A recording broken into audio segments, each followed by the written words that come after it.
सो engineers कैसे आप सभी, होप करता हूं कि अच्छे होंगे। इंजीनियर्स आज का जो हमारा ये लेक्चर है ये बहुत ज़्यादा इंपॉर्टेंट होने वाला है। आप लोगों के लिए छोटा होगा लेकिन आप लोगों को देखना ज़रूर है, क्योंकि आज हम बात करने वाले हैं एरिया सर्वे पर, कि एरिया सर्वे हम लोग क्यों करते हैं और कैसे करते हैं।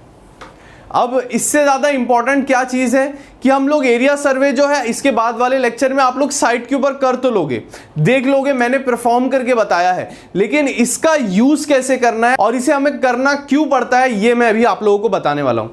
समझ लेते हैं हम लोग कि हम लोग किसी एक साइट पर पहुँचे, कुछ इस तरह की वो साइट थी। अब इसमें आपको ये पता है कि आपको जो एरिया सर्वे करना है उसकी प्रॉपर्टी बस इतनी है, इतनी आपकी प्रॉपर्टी नहीं है। तो अब आपको एरिया सर्वे पर्टिकुलर इसी एरिया का करना है, तो आप लोग कैसे करोगे?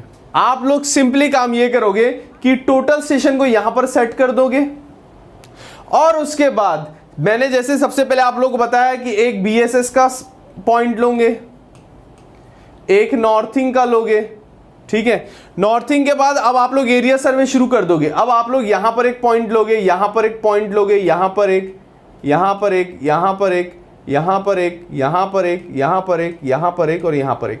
तो इसका एरिया सर्वे मिल जाएगा आप लोगों को और इसके बाद आप उसे डालोगे ऑटोकैड में। तो कुछ इस तरीके का है ये प्लान।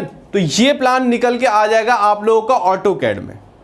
ऑटोकैड में किस तरीके से आएगा? ऑटोकैड में ये पॉइंट आएंगे 1 2 3 4 5 6 7 8 9 10, ये 10 पॉइंट आएंगे इस तरीके से। अब इसे आप लोग ज्वाइन कर दोगे ऑटोकैड में और फिर जो कमांड मैंने आप लोगों को बताई है वो कमांड डाल के आप इसका एरिया सर्वे निकाल लोगे, एरिया काउंट कर लोगे। ए कमांड से जो है इसका एरिया काउंट कर लोगे। तो इस तरीके से एरिया सर्वे काम करता है। एरिया सर्वे क्यों करना पड़ता है? जैसे मैंने आप लोगों को बताया अभी, एरिया सर्वे आप लोगों को करना पड़ता है कि आप उसका एरिया कैलकुलेट कर पाए।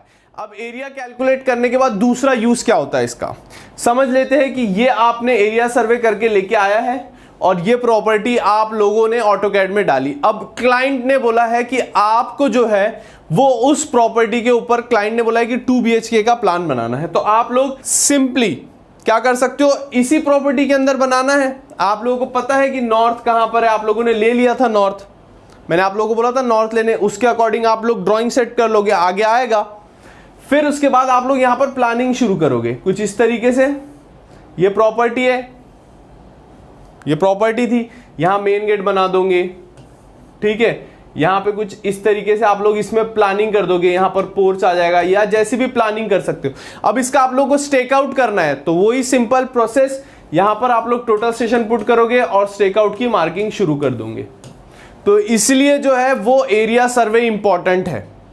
हम लोगों के पास एरिया सर्वे करने के लिए कोई पॉइंट की जरूरत नहीं होती है। एक और चीज बता दूं, कोई और एक पॉइंट की जरूरत नहीं होती है। मतलब मेरा क्या है, अगर कोई न्यू साइट है, आप एरिया सर्वे करने गए हो और आप लोगों को पता है कि आपकी प्रॉपर्टी कहां पर है, तो आप कहीं पर भी टोटल स्टेशन खड़ा कर सकते हो और उस एरिया की मार्किंग करना शुरू कर सकते हो। जैसे ये पॉइंट, ये पॉइंट, ये पॉइंट लेते जाना है बस आप लोगों को और एरिया सर्वे आप लोगों का हो जाएगा। तो यहां पर एरिया सर्वे में बस इतना ही करना है। और एरिया सर्वे में इंपॉर्टेंट चीजें क्या क्या है, बीएसएस ले लेना है सबसे पहले, ठीक है। और उसी के बाद आप लोगों को लेना है नॉर्थिंग, नॉर्थिंग का एक पॉइंट और बीएसएस का एक पॉइंट। और ये जो पॉइंट होगा ये जिसके ऊपर आपका टोटल स्टेशन खड़ा है वो तो पॉइंट आपके पास होगा ही। तो ये सारी चीजें आप लोगों को एरिया सर्वे करते वक्त एकदम इंपॉर्टेंट है। इसलिए एरिया सर्वे का पूरा लेक्चर देखने से पहले ये लेक्चर आप लोगों के लिए बहुत ज्यादा इंपॉर्टेंट है कि आप लोगों को कौन से पॉइंट्स लेने हैं। तो होप करता हूं कि आप लोगों को ये समझ में आ गया होगा। मिलते हैं नेक्स्ट लेक्चर में।